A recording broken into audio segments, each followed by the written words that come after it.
Lord of Mysteries 2, Circle-of-Inevitability. Chapter 128, In the Dream. Blood-red flowers bloomed on the pitch-black vines hanging from the ceiling, sealing off the third floor of the castle. Guillaume Benet, Pierre Barry, and Sybil Barry fought off the midwife and her accomplices as they charged towards the tower. A series of fragmented scenes flashed through Lumien's mind. In a tower filled with bird-clawed infants, the invisible Guillaume Benet touched the midwife's shoulder with the help of shepherd Pierre Barry. The midwife exploded as if a bomb had been planted inside her. Though Sybil Barry had been killed by the lady's maid, she was reborn in the other woman's body and took control of it. Floating in the air, Louis Lund gave birth to a child in the room. Unfazed, Louis Lund teamed up with Administrator Bias to subdue shepherd Pierre Barry. In the wilderness leading deep into the mountains, the padre, Guillaume Benet, was surrounded by countless undead in linen garments. Lumien's face contorted in pain. These memories felt like a sharp weapon piercing his soul. Extracting them would do more harm, making him instinctively resist recalling them further. Eventually, the scenes faded, and Lumien panted heavily. "How was it? Did you find anything?" Susie's voice was gentle, as if inquiring about today's breakfast. Lumien pondered and replied, "I remember the battle between the Padre and Madame Pualis's subordinates. The scene was chaotic and fragmented. Sometimes I feel like I'm watching in person, and at times from afar via certain means." This left him deeply puzzled about his position and role in these events. At times he seemed to be part of the two groups, embroiled in the conflict. Other times he appeared to be a mere bystander, unconnected to either side. Susie asked, leading him on. "Besides that, is there anything else you don't understand about the situation in your memory?" Lumien said as he recalled, "I don't think I saw Madame Pualis. She only appeared when the Padre was surrounded by a horde of undead in the wilderness. The Padre and his allies seemed drained after dealing with Louis Lund, Cathy Biest, the midwife, and Madame Pualis's subordinates. If Madame Pualis had joined, I don't think they could have won. Why did Madame Pualis willingly give up and leave Cordoue without stopping the Padre and his allies?" "Not willingly, but forcibly sent away," Susie corrected him. "The ritual in your dream to send the spring elf away should be about sending Pualis away. The spring elf symbolizes a bountiful harvest, the end of a harsh winter, and the budding of new life. It's very similar to the abilities displayed by Pualis's group." "That's even stranger." Lumien's voice grew pained as he clenched his fists, feeling unable to remember any more. Susie said gently, "If you don't want to recall, don't. Recovering all your memories isn't something that can be achieved in one session of therapy. Take your time. There's no rush." "Phew!" Lumien slowly exhaled a sigh of relief, his body relaxing. After he had calmed down for nearly a minute, Susie said, "You can sleep and see if you can find more answers in your dreams." At first, the psychiatrist's voice was gentle in Lumien's ears, but then it became increasingly ethereal, as if it had receded and entered another world. His eyelids grew heavier and heavier until they finally closed. Lumien's eyes snapped open to the familiar ceiling above him. He bolted upright, taking in the reclining chair, the wooden table by the window, the small bookshelf, and the wardrobe with its full-length mirror. This was his bedroom, his home in Cordoue. For a few seconds, Lumien stared blankly before leaping out of bed and sprinting from the room. He flung open Aurora's bedroom door and found the desk littered with manuscripts, papers, fountain pens, ink bottles, and other items, just as he remembered. He noticed the chair with the pillow was empty. His gaze shifted to the vacant bed before slowly retracting. Quietly, he closed the door and moved to the next room. No familiar figure awaited him in the study either. Lumien raced downstairs. He dashed through Cordoue village, arriving at the entrance of the Eternal Blazing Sun Cathedral. Not a single villager crossed his path. Every house was eerily silent. Gazing up at the onion-like dome, Lumien strode into the cathedral. The altar had been altered, adorned with tulips, lilacs, and other flowers. A black thorn symbol was etched into it, seemingly with liquid flowing on its surface. Still, nobody was here. Lumian searched the padre's room before heading to the basement. Piles of bones and sheepskin lay around, just as in his previous dream, but the altar in the middle remained untouched. He examined it cautiously but felt no burning sensation in his chest. Realizing this was a dream, the power representing the past, present, and future seemed to have vanished. Having gained nothing, Lumian stood by the underground altar, deep in thought. He then dashed up the stairs, out the side door, and into the nearby cemetery.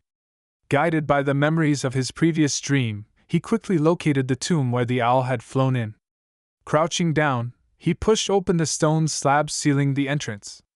Without hesitation, Lumian descended the stairs, traversed the passageway, and found the black coffin in the shadowy tomb. No owl was present, nor was there another Lumian. Only the faint light seeping in from outside illuminated the scene. In a daze, Lumian turned his attention to the black coffin. The lid had already slid to the side, revealing its contents. Hesitating for a moment, Lumian recalled Aurora nearly losing control in his dream when she spied on the dead warlock's corpse in the coffin. 2 or 3 seconds later, his expressionless steps carried him forward, approaching the black coffin. He cast his gaze inside. A corpse quickly appeared before his eyes. With golden hair cascading down its sides and eyes tightly shut, the corpse's pale white face was adorned with a light blue dress. It was Aurora! Aurora lay in the coffin of the dead warlock. Lumian's pupils dilated, his face contorting with horror. The scene before him fractured, crumbling inch by inch. Lumian's eyes snapped open, his expression a mix of bewilderment and dread. "What did you see?" Susie's voice echoed in his ears. Lumian replied in a distant tone, "I saw Aurora lying in the coffin of the deceased warlock." "How can this be?" Susie reassured him. "This is more symbolic. Consider this.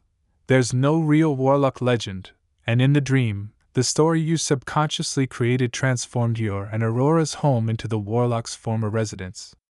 Aurora knows nothing about this or the legend. Her loss of control was because she wanted to see the warlock's corpse in the coffin clearly. So, the warlock who died in the legend represents Aurora. What does the owl symbolize? What does the entire story signify?" Questions flooded Lumian's mind, each like a sharp blade tearing at his head. Lumian instinctively raised his hands to clutch his head. "You might need to recover more memories before you can analyze it. Moreover, sometimes, multiple layers of symbolism exist in a mixed state," Susie said gently. "That's enough for today's treatment. Your subconscious is already resisting. Continuing may backfire and harm your mental state. Would you like the second treatment in 2 weeks or a month?" Lumian didn't hesitate. 2 weeks from now." Susie paused for a few seconds before adding, "Lastly, I must remind you that you have a strong tendency for self-destruction." "Self-destruction." Lumian repeated the words, his expression unchanged. Susie's voice carried warmth again. "I understand why this happened, and I don't want to forcibly eliminate it. Unless you're willing to let me erase all memories at the root of the problem, every treatment will only alleviate, not eradicate it. I just want to remind you that Aurora loves living in life. She has many unfulfilled wishes. She wants to see you attend university. She wants to travel to Trier as an ordinary person for a while. She wants to find clues about her home. She wants to resolve her issues with her parents.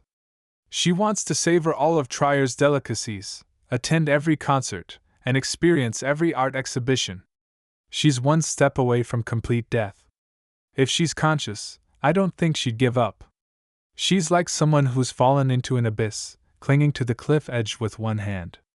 If even you give up, no one will pull her up again." Lumian's expression shifted, but he couldn't show any defined emotions. It seemed he had forgotten how to smile or cry. Susie didn't pressure him to respond.